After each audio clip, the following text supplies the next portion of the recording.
నమస్కారం. జాగృతి టీవీ ప్రేక్షకులకు సుస్వాగతం. అఖండ భారతావని, సువిశాల భారతావని, సుసంపన్న భారతావని ఈ పదాలు చెవిన పడితే చాలు భారతమాత రూపం మదిలో సాక్షాత్కరించి భారతీయులందరి హృదయం ఉప్పొంగిపోతుంది.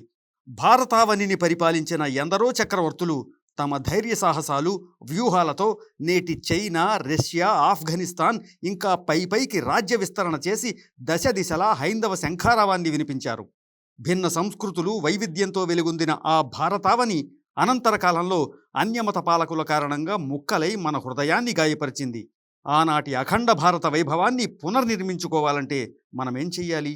మనకు కావలసిన సాధన సంపత్తి ఏమిటి? సామాజిక చారిత్రక అంశాల విశ్లేషకులు శ్రీ మదన్ గుప్తా గారు మనతో ఉన్నారు. వారిని అడిగి అఖండ భారతావని దిశగా అడుగులేద్దాం.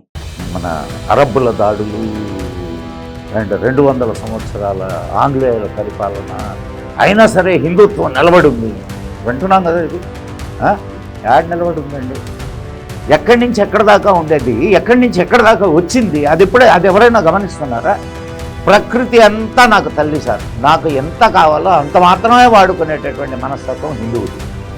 కాబట్టి హిందువు ఎక్కడ ఉన్నా నిలబడగలడు, బ్రతికించగలడు.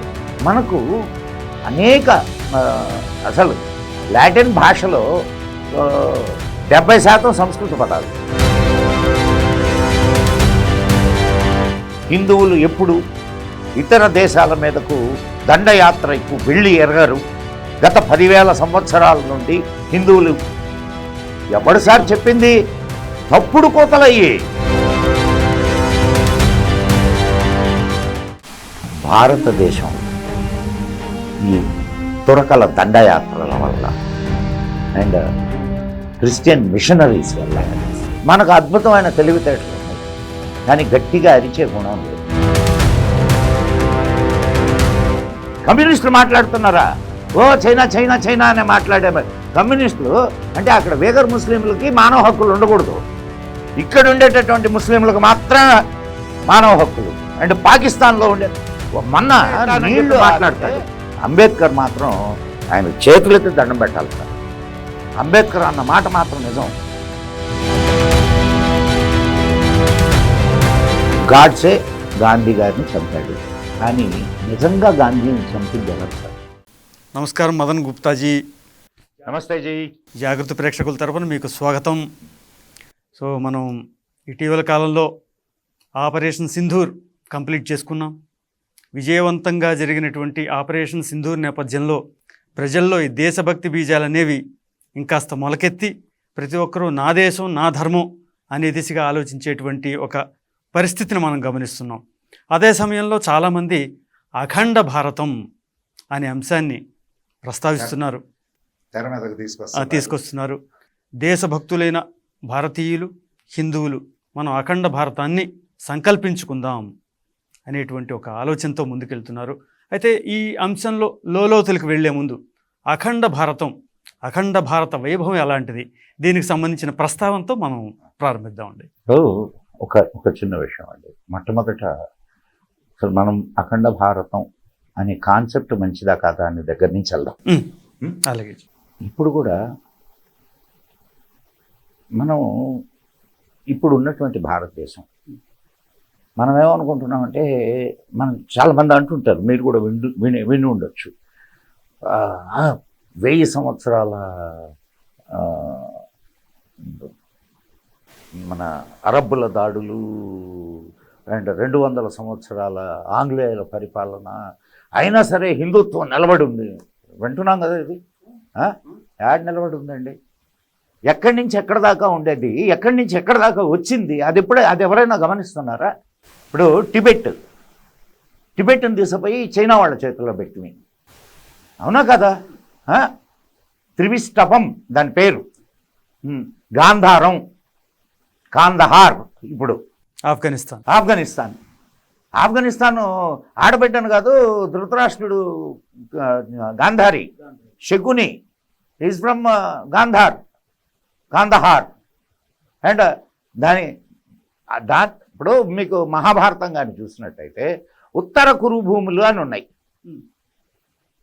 ఉత్తర కురుభూములకి అర్జునుడు వెళ్ళి పన్ను వసూలు చేసుకొని వచ్చాడు అనేటటువంటి ఒక సందర్భం సందర్భం ప్రస్తావన ఉంది. ఉన్నాయి. సో అంటే దాని అర్థం ఏంటి? ఉత్తర కురు భూములు ఎక్కడ వరకు ఉన్నాయి? ఉత్తర కురు భూములు అవి కజకిస్తాన్ దాకా ఉన్నాయి. సరే, అది కూడా అట్లా పక్కన పెట్టేద్దాం. అంటే ఎప్పుడో మహాభారత కాలం నాటికి దాన్ని ఎందుకు మనకు ఒక 900 సంవత్సరాల క్రితం లలితాదిత్య ముక్తపేడ పేరున్నారా? కాశ్మీర్ని పరిపాలించినటువంటి వాడు ఎక్కడి దాకా రాజ్యాన్ని విస్తరింపజేశాడు? కాస్పియన్ సీ వరకు రాజ్యాన్ని విస్తరింపజేశాడు. సో ఆ సమయంలో మీరు ఈ కాన్సెప్ట్ మీరు బాగా అర్థం చేసుకోండి. ఎప్పుడైతే ఎక్స్పాన్షన్ అనేది లేకుండా పోతుందో, అంటే మీరు ఎక్స్పాన్షన్ లేకుండా పోతుందో ఏమవుతుంది? కన్స్ట్రక్షన్ స్టార్ట్ అవుతుంది. అంటే కుజించుకుపోవడం స్టార్ట్ అవుతుంది. విస్తరణ లేనప్పుడు కుంచుకుపోవడమే. ఇప్పుడు అదే జరుగుతోంది. చూడండి, మనకు స్వాతంత్రం వచ్చిన తర్వాత మనకు సరే పంచిచ్చింది పంచివ్వంగా మన వాళ్ళు పంచశీల సిద్ధాంతం, ఆ సిద్ధాంతం, ఈ సిద్ధాంతం అని చెప్పి మన పిఓజేకేని పోగొట్టుకున్నారా? అవునండి. ఇటు కలుస్తామన్న వాళ్ళని కలుపుకోకుండా ఇప్పుడు బ్రహ్మదేశం, మయన్మార్, ఒకనాటి బర్మా టేక్ ఫేమస్ కదా సార్. అండ్ దాన్ని బ్రహ్మదేశం అనేవాళ్ళు. బ్రహ్మదేశం పోయిందా? లంక పోయిందా? శ్రీలంకకు పేరు ఉట్టి లంకే, దాని పేరు శ్రీలంక కూడా కాదు, ఉట్టి లంకే. మన లంక అది. లంకను వదులుకున్నావా? మాలాద్వీపం, మాల్దీవ్స్ దాన్ని పోగొట్టుకున్నావా? ఇటు సముద్ర రాజ్యాలకి వెళ్తే ఇండోనేషియా కానివ్వండి, ఇవన్నీ కూడా ఈ రోజుకి వాళ్ళ రూపీ మీద ఉండేటటువంటి బొమ్మ ఏందో తెలుసా? గణపతి విగ్రహం. అలాగే వాళ్ళ ఎయిర్లైన్స్ కూడా గరుడ ఎయిర్లైన్స్. ఇవన్నీ ఎందుకు పెట్టుకుంటున్నారు? ఎందుకు చేస్తున్నారు వాళ్ళు అట్లా? మీరు ఇంకొక యాంగిల్ కూడా చెప్తానండి. ఇప్పుడు ఏదైతే మనం పంచిచ్చామో, ఏదే పాకిస్తాన్, అసలు పేరేంది? దాని పేరు సింధు దేశం, సింధు రాజ్యం. అది అక్కడ అతి సారవంతమైన భూములు. ఇప్పుడు పాకిస్తాన్ బతుకుతోందే దాని మీద. అతి ఎక్కడ సింధు రాష్ట్రం ఉంది. అదే చెప్పబోతున్నా, అందుకే చెప్పబోతున్నా. ఒక్కటే గుర్తుపెట్టుకోండి, హిందూ జాతి ఎప్పుడు కూడా చైతన్యవంతమైన జాతి. గమ్ముగా కూర్చొని తినే సోమరిపోతులు కాదు, దోచుకొని తినాలనుకునేటటువంటి ఆలోచన ఉన్నటువంటి వాళ్ళు కాదు, కష్టపడి సంపాదించుకొని తినాలనేటటువంటి ఇది. అంతేకాకుండా క్రియేటివిటీ ఎక్కువ ఉన్నటువంటి వాళ్ళు. కాబట్టే భారతదేశం ఎదుగుతూ ఉంది. మన దేశాల నుంచి విడిపోయినా అక్కడ మతాలు మారినాయి కాబట్టి ఆ దేశాలు నాశనం అయిపోతూ ఉన్నాయి. ఎందుకు సార్? ఆయిల్ లేదు అనుకోండి, ఇప్పుడు ఎన్ని అరబ్ దేశాలు సంకనాగిపోతాయి, అవునా కదా? ఆయిల్తోనే కదా బతుకుతున్నారు. కాబట్టి అక్కడ అంటే ఒక ప్రకృతి వనరు వాళ్ళకు భగవంతుడు ప్రసాదించాడు కాబట్టి వాళ్ళు సస్టైన్ అవుతున్నారు. కానీ ఏ ప్రకృతి అంతా నాకు తల్లి సార్, నాకు ఎంత కావాలో అంత మాత్రమే వాడుకునేటటువంటి మనస్తత్వం హిందువుది. కాబట్టి హిందువు ఎక్కడ ఉన్నా నిలబడగలడు, బ్రతకగలడు, బ్రతికించగలడు. సో ఇప్పుడు మీకు ఎక్కడి దాకా ఉండింది సార్? జంబుద్వీపే భరతవర్షే భరతఖండే మేరోహ దక్షిణ దిగ్భాగే శ్రీశైలస్య వాయువ్య ప్రదేశే కృష్ణా కావేర్యో మధ్యప్రదేశే భాగ్యనగరే మమ వసతు గృహే లేదా మమ స్వగృహే. రోజు సంకల్పం చెప్పుకుంటాంగా ఉదయాన్నే పూజ చేసేటప్పుడు. ఎక్కడి నుంచి మేరు ఎక్కడుంది? కజకిస్తాన్లో. ఒకప్పుడు సార్ ఇంకొక చిన్న ఇది చెప్తాను మీకు. అంటే మనం ఎక్కడ దాకా వ్యాపించి ఉన్నాం అనే దానికి మీకు కొన్ని మనం అఫ్కోర్స్ దేశం ఎల్లలు ఇదే ఇది కాకపోయి ఉండొచ్చు, కానీ మన ధర్మం వ్యాపించింది. మీకు ఈ గ్రీకు రాజుల పేర్లు కానీ చూస్తే చాలామంది పేర్లు రామ్తో స్టార్ట్ అవుతాయి. అవునండి. సో మనకు అనేక అసలు లాటిన్ భాషలో 70% సంస్కృత పదాలు. మన ఇంకా తెలుగులో 60%, తమిళంలో 50% ఉంది. లాటిన్లో 70% సంస్కృత పదాలు.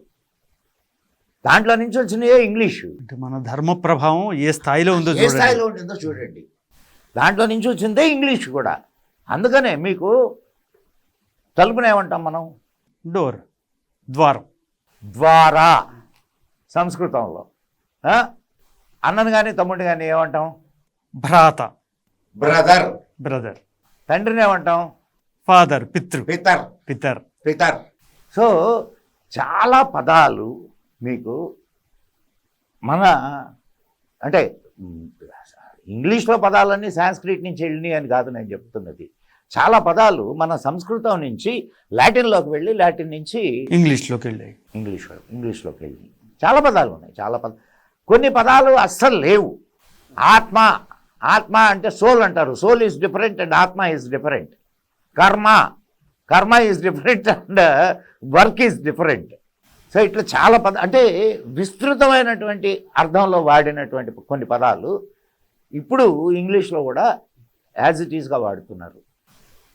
సో ప్రాథమికంగా మనం ఆలోచించాల్సింది ఏమంటే, ఇప్పుడు ఇంకొక నెరేటివ్ని ఇక్కడ బిల్డ్ చేశారు సార్. అది కూడా మీరు చాలా చాలా తప్పు నెరేటివ్ అది. హిందువులు ఎప్పుడు ఇతర దేశాల మీదకు దండయాత్రకు వెళ్ళి ఎరగరు. గత 10,000 సంవత్సరాల నుండి హిందువులు ఎవడు సార్ చెప్పింది? తప్పుడు కోతలయ్యి ఏమి అప్పుడు యుద్ధాలకు వెళ్లకుండానే ఇండోనేషియా అండ్ ఇటు మాల్దీవ్స్ కానివ్వండి, లేదా అటువైపు నేను చెప్పాను కదా కాస్పియన్ సీ వరకు విస్తరణ జరిగింది. అలాగే జరిగింది అని మరి ఎట్లా వెళ్ళారు? ఎవరు యుద్ధాలు చేయకుండా అక్కడ దాకా ఎట్లా వెళ్ళారు? సో శాంతిని బోధించింది ఈ దేశమే. ఎట్ ద సేమ్ టైం క్షాత్రాన్ని బోధించింది కూడా ఈ దేశమే. ఇదం శాస్త్రం, ఇదం క్షాత్రం. శాస్త్రం ఎప్పుడైతే మనం శస్త్రాన్ని మర్చిపోయామో అప్పుడు శాస్త్రానికి కూడా మనకు దెబ్బ తగిలింది. నలంద యూనివర్సిటీ ఇవన్నీ తగలబడడానికి కారణం మనం శస్త్రాన్ని వదిలిపెట్టడం. ఎప్పుడైతే క్షాత్రాన్ని మళ్ళా మనం తెచ్చుకుంటామో ఎక్స్పాన్షన్ తప్పు కానే కాదండి. ఇప్పుడు ఒక్కటే ఒక్క విషయం శ్రీనివాస్జీ, మీ దగ్గర బలం ఉంటేనే మిమ్మల్ని చూసి భయపడతాడు. మీరు ఎంత గొప్ప శాంతివంతులైనా మిమ్మల్ని లెక్క కూడా చేయరు, నరికి అవతలు పడేస్తారు. ఇప్పుడు ఇందాక అనుకున్నామే గాంధారంలో జరిగింది అదే. నరికి కుప్పలు తెప్పలుగా. ఇంకొక విషయం చెప్తున్నాను, ఇది ఎవరు ఆలోచించడం లేదు. మీరు ఒకసారి మీ ఇదితో మీరు ఆలోచించండి సార్. ప్రపంచం మొత్తంలో ఏ జాతి మీద ఎక్కువ దాడులు జరిగినాయి సార్? నిస్సందేహంగా హిందువుల మీదనే. కానీ అందరూ ఏం చెప్తారు తెలుసా? ప్రపంచం అంతా ఏం చెప్పొద్దు తెలుసా? అత్యధికంగా దాడులకు గురి అయింది యూదులు అని చెప్తారు, జ్యూస్ అని చెప్తారు. 60 లక్షల మందిని హోలోకాస్ట్ చేశాడు హిట్లర్ అని. ఇదే కదా చెప్తారు. అన్ని ప్రపంచం అంతా వాళ్ళని ఇచ్చేశారు. మొత్తం కలిపితే 1 కోటి మంది చచ్చిపోయి ఉంటారు సార్, ఎవరు జ్యూస్ మొత్తం కలిపితే. కానీ భారతదేశంలో ఈ తురకల దండయాత్రల వల్ల అండ్ క్రిస్టియన్ మిషనరీస్ వల్ల, క్రిస్టియన్ మిషనరీస్ ఏం చేయలేదు అనుకోబాకండి. గోవా ఇన్క్విజిషన్ కానీ మీరు పరిశీలిస్తే ఎంతమంది చంపబడ్డారో మీకు తెలుస్తుంది. సో తురకల దాడుల వల్ల భారతదేశంలో దాదాపు 20 కోట్ల మంది చనిపోయారు. 20 కోట్ల మంది హిందువులు చనిపోయారు. మరి దీన్నేమంటారు? దాన్ని హోలోకాస్ట్ అంటే దీన్నేమనాలా? పదమే లేదు. అండ్ ఇంకా భయంకరమైనటువంటి విషయం ఇంకొకటి చెప్తాయనండి. వాళ్ళు 1000 సంవత్సరాల్లో 20 కోట్ల మందిని చంపితే ఎవరు తురకలు 150 సంవత్సరాలలో కమ్యూనిస్టులు 11 కోట్ల మందిని చంపారు. ఒక్క చైనాలోనే మావ్ సేటుంగ్ టైంలో 6.5 కోట్ల మంది చంపబడ్డారు. ఒక్క చైనాలోనే 6.5 కోట్ల మంది చంపబడితే ఇంకా అటు తక్కిన దేశాలు చాలా ఉన్నాయి కదా. రష్యా ఇప్పుడు నిన్నగాక మొన్న కదా పెరిస్ట్రోయికా గ్లాస్తో వస్తా వచ్చింది. దానికి ముందు కమ్యూనిజమే కదా ఉండింది. సో ఎంతమంది చంపబడి ఉంటారు? ఇది నేను ఇస్తున్నటువంటి ఇవి కాదు, ఇవి నేను సేకరించింది దేంట్లో నుంచి అయ్యానంటే బ్లాక్ బుక్ ఆఫ్ కమ్యూనిజం అనే ఒక పుస్తకం ఉంది. అది 4 ఎక్స్ కమ్యూనిస్టులు కమ్యూనిజం నుంచి బయటకు వచ్చి రాసినటువంటి పుస్తకం. మరి ఇంత హోలోకాస్ట్ చేస్తూ ఉంటే నరమేధం అది గొప్ప సిద్ధాంతం, ఇది గొప్ప మతం. అండ్ భారతదేశంలో యుద్ధాలు ఎట్లా జరిగాయో ఒకసారి మీరు, అంటే నేను ఇవన్నీ ఇప్పుడు అఖండ భారత్ అని అన్నారు కాబట్టి ఇవన్నీ కూడా మనం మాట్లాడుకోవాల్సింది, చర్చించుకోవాల్సిందే. యుద్ధాలు ఎట్లా జరిగాయి? ఉదయం సూర్యోదయం నుంచి సూర్యాస్తమయం వరకు యుద్ధం జరిగేది. అండ్ వాళ్ళ సైన్యం కానీ, ఆ రాజ్యపు సైన్యం కానీ, ఈ రాజ్యపు సైన్యం కానీ వెళ్ళేటప్పుడు దారిలో కనిపించే గ్రామాలని తాకేవాళ్ళు కాదు, స్త్రీ బాల వృద్ధుల్ని తాకేవాళ్ళు కాదు, వెన్నుపోటు పొడిచేవాళ్ళు కాదు. ఇన్ని నియమాలతో యుద్ధం చేసేవాళ్ళు. కానీ దోపిడీ దొంగలు వాళ్ళకి ఆ నియమాలు లేవు. ఎన్నెన్ని గ్రామాలని, ఎన్నెన్ని నగరాలని, ఒక్క మేవాడలోనే 30,000 మందిని చంపాడు అక్బర్. వాడు అక్బర్ ది గ్రేటు. ఏం చెప్పాలి మనం? సార్ ఇంకొకటి మనకు అద్భుతమైన తెలివితేటలు ఉన్నాయి, కానీ గట్టిగా అరిచే గుణం లేదు. అద్భుతమైన తెలివితేటలు ఉన్నాయి, దాంట్లో మీకేమీ సందేహం లేదు. ఈరోజు ప్రపంచవ్యాప్తంగా అంటే అడ్మినిస్ట్రేట్ అవుతున్నటువంటి అతిపెద్ద కంపెనీలన్నింటిలో భారతీయుల భాగస్వామ్యం ఉన్నది. అనేక విషయాల్ని భారతీయుల సహకారంతో కనుక్కున్నటువంటి విషయాలు చాలా ఉన్నాయి. మరి అంత గొప్ప జాతి అయినటువంటి భరత జాతి నీ దగ్గరున్నది నువ్వు గట్టిగా అరిచి చెప్పడం చేతరాదు, నీకు క్షాత్రం లోపించింది. ఇప్పటికైనా కళ్ళు తెరిచి భారతదేశం ఎక్స్పాన్షన్కి మొదలు పెడితే, సార్ నువ్వు నిర్వీర్యంగా ఉంటే నిన్ను ఎవ్వడు గౌరవించడు సార్. నువ్వు బలంగా ఉంటేనే నిన్ను గౌరవిస్తారు. ఎందుకు మీరు మొదలు పెట్టడమే సింధూర్తోటి మొదలుపెట్టారు, అవును కదా? మరి సింధూర్లో ఎరగగుమ్మారు పాకిస్తాన్ని. ప్రపంచం అంతా ఈరోజు భారతీయ రక్షణ రంగ పాటవాన్ని చూసింది. మీకు ఇంకొక విషయం, ఈ రక్షణ రంగానికి సంబంధించినటువంటి అనేక సంస్థలు ఈ యుద్ధాన్ని అధ్యయనం చేస్తున్నాయి. అసలు ఎట్లా ఫైట్ చేశారు వీళ్ళు? ఒక్క రక్తపు చుక్క నేల పడకుండా.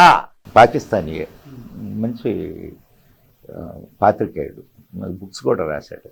ఆయన చాలా రోజుల క్రితం ఒక డిబేట్లో మాట్లాడుతూ ఆయన ఒక మాట అన్నాడు. ఏమిటంటే, మీరెందుకు అసలు భయపడతారు? అది చైనా సరుకు, పోనీ ఈడు పాకిస్తాన్ని వాడేదన్నా తయారు చేసినా వాళ్ళు చేసినవి వాళ్ళ దగ్గరనే పేలుతాయని వాడు ఒక క్షిపణిని ప్రయోగిస్తే ఆ క్షిపణి పాకిస్తాన్లోనే పడింది. సో దాని గురించి మనం అసలు భయపడాల్సిన పనే లేదు. అండ్ F-6 ఇప్పుడు ఈ F-35 మన అమెరికన్ది ఇక్కడ ఆగిపోయింది కదా కేరళలో. అంటే అసలు అక్కడ ఎట్లా ఆగింది అనేది ఈ రోజుకి ఒక రహస్యమే. మాకు చిన్నప్పుడు ఒక కథ ఉండేదన్నమాట. ఓ మంచి పహల్వాన్ ఉండేవాడు. పహల్వాన్కి ఒక యుద్ధంలో కాళ్ళు పోయింది. ఇంక ఈడెట్ట బతకాలా? వీడేం చేశాడంటే ఊరికి బయట ఒక అరుగు మీద కూర్చొని కాళ్ళ మీద ఒక దుప్పటి కప్పుకొని, నేను లేస్తా మనిషిని కాదు, నేను లేస్తా మనిషిని కాదు. ఇప్పుడు ఆసిమ్ మునీర్ ప్రలాపనలన్నీ అలాగే ఉన్నాయి. దాన్ని ఏమంటారు, ఇప్పుడు ఒక ఫెయిల్డ్ మార్షల్ ఫీల్డ్ మార్షల్ అయ్యాడు. వాడిని ఫెయిల్డ్ మార్షల్, ఇప్పుడు హీజ్ అ ఫెయిల్డ్ మార్షల్. వాళ్ళకి అర్థం కావడం లేదు, కుక్కకు బిస్కెట్లు ఎట్లా వేస్తారో అట్లా వాడిని వాడుకుంటున్నారు. మనల్ని భయపెట్టడానికి వాడికి ఇచ్చేసి, సార్ ఎంత దేశం సార్ అది? జిల్లా అంత ఉంటుందేమోనండి, అంతే. లేదు, ఒక రాష్ట్రం అంత ఉండేయండి. అందరూ మొత్తం భారతీయులు 150 కోట్ల మంది భారతీయులు పాకిస్తాన్ వైపు తిరిగి తుపుక్కని ఉమ్ము ఇస్తే ఉమ్ములో కొట్టుకుపోతారు. అక్కడుండే వాళ్లకు సపోర్ట్ చేసేటటువంటి నీచపు అని ఇంకా వేరే పదం వాడాల్సిన అవసరం లేదనుకుంటా. నీచులు ఇక్కడ సార్ భారత్ టుకడే హోంగే ఇన్షా అల్లా అని మాట్లాడినటువంటి జేఎన్యూలోకి మొట్టమొదట వెళ్ళినటువంటి దేశద్రోహి ఎవడు సార్? మొట్టమొదట వెళ్ళి వాళ్ళకి అండగా నిలబడ్డాడు ఎవడు? వాడు దేశద్రోహే. వాడు అవునా కాదా? దేశాన్ని ముక్కలు చేస్తాం అన్నటువంటి వాడికి పోయి అండగా నిలబడేటటువంటి వాడు దేశద్రోహే కాదా? ఖచ్చితంగా డౌటే లేదు. ఎవరు వాడు చెప్పండి నాకు. ఈనాడు దేశానికి స్వాతంత్రం తెచ్చామని చెప్పుకుంటున్నటువంటి మా తాతలు నేతులు దాగారు, మా మూతులు వాసన చూడండి అని అంటున్నాడు ఆడు వెళ్ళింది. సో ఇట్లాంటి మీర్ జాఫర్లు మనకు అడుగడుగునా ఉన్నారు. బంగ్లాదేశ్లో ఏం జరిగింది, పాకిస్తాన్లో ఈ రోజుకి ఏం జరుగుతుంది, దాని మీద మాత్రం ఒక్క ముక్కెత్తరు వీళ్ళందరూ కూడా. ఇప్పుడు సార్ ఇజ్రాయిల్ వాళ్ళ ప్రాణాలు కదా, 2000 మందిని కోతగా వస్తే ఆడవాళ్ళని తీసపోయి భయంకరంగా హింసిస్తే, చిన్న బిడ్డల్ని చంపి పారేస్తే, అండ్ కాలుతున్న మంటల్లో వేస్తే వాళ్ళ ప్రాణాలు కాదు. వాళ్ళు బందీలుగా పెట్టుకున్న ఒక వ్యక్తి పాపం తన సమాధిని తనే తవ్వుకుంటున్నట్టుగా ఒక వీడియో కూడా బయటకు వచ్చింది. కానీ హమాస్ మీద ఇజ్రాయెల్ తిరగబడితే తప్పు ఏం లేదు సార్. ఇట్లాంటి వాళ్ళని ఇట్లా మాట్లాడేటటువంటి వాళ్ళు మనకు వచ్చిన ప్రాబ్లం ఎక్కడంటే, ఈ విషయంలో నేను చైనాను సమర్థిస్తాను సార్. ఈ విషయంలో ఖచ్చితంగా చైనాను సమర్థిస్తాను. చైనాలో ఇట్లాంటి కానీ మాట్లాడితే ఆడు 2వ రోజు మాయమైపోతాడు. ఇప్పుడు చూడండి అక్కడ వీగర్ ముస్లిమ్స్ పరిస్థితి ఏంది? దాని గురించి దొంగలిళ్ళు కాదు సార్. ఒక్క ముస్లిం మాట్లాడుతున్నాడా? ఒక్కడన్నా వీగర్ ముస్లిమ్స్ గురించి మాట్లాడుతున్నాడా? పోనీ అటు సౌదీ అరేబియా, ఇటు పోనీ 52 దేశాలు ఉన్నాయి. వీగర్ ముస్లిమ్స్ గురించి ఏ ముస్లిం దేశం మాట్లాడలేదు. చంపి పూడుస్తారు. చైనా వాడు చంపి పూడుస్తారు. వాళ్ళ ఎందుకు ఇక్కడ ఉండేటటువంటి కమ్యూనిస్టులు మాట్లాడుతున్నారా? చైనా అనే మాట్లాడే కమ్యూనిస్టులు అంటే అక్కడ వీగర్ ముస్లింలకి మానవ హక్కులు ఉండకూడదు, ఇక్కడ ఉండేటటువంటి ముస్లింలకు మాత్రం మానవ హక్కులు. అండ్ పాకిస్తాన్లో మొన్న నీళ్లు ఆపితే ఇక్కడ ఉండేటటువంటి ఒక ఎదవ వాళ్ళకి నీళ్లు ఆపితే ఎట్టానని చెప్పి మాట్లాడతాడు. ఇట్లాంటికి ఎదవల్ సార్. ఈ విషయంలో నాకు మన అంబేద్కర్ మాత్రం ఆయన చేతులెత్తి దండం పెట్టాలి సార్. అంబేద్కర్ అన్న మాట మాత్రం నిజం. ఆఖరి ముస్లిం భారతదేశం వదిలేంత వరకు, ఆఖరి హిందువు భారతదేశానికి వచ్చేంత వరకు విభజన పూర్తయినట్టు కాదని అన్నాడు. అంత గట్టిగా ఎవడు చెప్పలా. సో ఇప్పుడు మనం అంటే ఇన్ని జరుగుతున్నాయి, వీటినన్నిటినీ కట్టడి చేసుకుంటూ మన సామ్రాజ్యాన్ని విస్తరింపజేసుకుంటూ వెళ్ళాలా. విస్తరింపచేసుకుంటూ వెళ్ళగలిగితేనే నిన్ను చూసి భయపడతారు. నా దేశం మీదకి వస్తాడేమో అనే భయం ఉంటుంది. నేపాల్ని వదులుకున్నావు, భూటాన్ని వదులుకున్నావు, బర్మా బర్మాను వదులుకున్నావు, శ్రీలంకను వదులుకున్నావు, బెలూచిస్తాన్ బెలూచిస్తాన్ వాళ్ళకి మనతోటి కలుస్తామని అన్నారు, దాన్ని వదులుకున్నాం. ఎన్నిటిని ఇట్లా వదులుకుంటూ పోతే అంటే కలుస్తానన్నప్పుడు ఎన్నిటిని వదులుకున్నాం. కలిసిన వాళ్ళని కూడా కలిసిన దాంట్లో నుంచి కూడా వదులుకున్నాం కదా పిఓజేకే. సో అది సంకుచితత్వం సార్. కుంచుకుపోవడం కాదు, నువ్వు ఎలాబరేట్ కావడానికి మొదలు పెట్టాలా. ఇప్పుడు నీ దేశంతో కలవడానికి చాలా దేశాలు సార్, ఈవెన్ పాకిస్తాన్ ఈరోజు భారతదేశంలో కలుస్తాను అని అంటే కలుపుకోవడానికి మేము సిద్ధంగా ఉన్నామనంటే పాకిస్తాన్ ప్రజలు నాయకులు కాదు, ప్రజలు సిద్ధంగా ఉన్నారు. పిఓజేకే ప్రజలు సిద్ధంగా ఉన్నారు. ఉద్యమాలు జరుగుతున్నాయి సార్ అక్కడ. బర్మా సిద్ధంగా ఉంది. అండ్ భూటాన్ రాజు వచ్చి మాట్లాడిపోతున్నాడు. నేపాల్ని చేతుల్లో కాజేసుకున్నాం సార్. నేపాల్లో ఈరోజు హిందూ మళ్ళా రాజపరిపాలన రావాలా అని చెప్పి అక్కడ ఉద్యమాలు జరుగుతున్నాయి. ప్రజలే రోడ్ల మీదకి వచ్చి చాలా నిరసనలు వ్యక్తం చేస్తున్నారు. సో అక్కడ కమ్యూనిజం ఫెయిల్ అయినట్టేనా? రష్యాలో కమ్యూనిజం ఫెయిల్ అయితేనే కదా పెరిస్ట్రోయికా గ్లాస్నోస్తా వచ్చింది. అండ్ చైనాలో కమ్యూనిజం అనుకుంటున్నారు, అది కమ్యూనిజం కాదు, ఎప్పుడో పోయింది కమ్యూనిజం. అక్కడ ఉండేది ఓన్లీ అంటే అరాచక క్యాపిటలిజంకి మించిన. సో ఇప్పుడు కానీ ఇన్ని రాజ్యాలుగా విడిపోయి ఉన్న భారతదేశం అనేక రాజ్యాలుగా విడిపోయి ఉంది. మనకు స్వాతంత్రం వచ్చిన నాటికి 600 రాజ్యాలు ఉండే, సంస్థానాలు ఉండే, అన్నిటినీ విలీనం చేశారు. కానీ ఏ సంస్థానంలో ప్రజలు మాకు ఈ రాజు వద్దు అనలా. కానీ మీకు ఇంకొక విచిత్రమైన విషయం చెప్తాను నేనండి, ఈ రాజు వద్దు అన్నటువంటి ప్రజలు కూడా ఉన్నారు. మీకు రాముడి పూర్వీకుల్లో